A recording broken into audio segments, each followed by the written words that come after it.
So parang nung sinabi niya sa'kin depressed siya, ang unang isip ko agad, ano ba 'to, medical? So yun agad yung tinanong ko, nagpa-check-up ka ba, gano'n, ta's in-explain pa niya sa'kin, "That's not what I mean." So parang, alam mo yun, it's very Hmm. important na yung language nga, eh.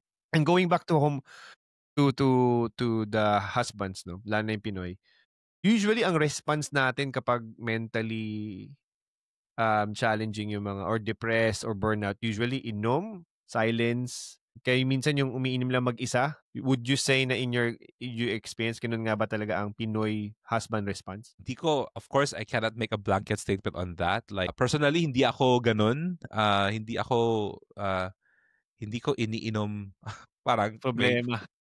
ang problema. Pero hindi lang siya sa nakikita ko, hindi naman lang, I think, hindi lang siya sa Pinoy husbands in general, pero madami din dito sa sa Germany na, especially na parang yung alcohol culture dito is very very like normal. Makikita mo naman 'di ba na may mga tao talagang talagang alam mo na ito na talagang may grabeng pinagdadaanan nito kasi talagang lasing kung lasing sa bus or sa train station. So, I think parang siguro as what we sort of like we all know na may power ang alcohol na makapag-suppress ng emotion. Kaya Hmm. natatakasan mo yung ayaw mong harapin. Um,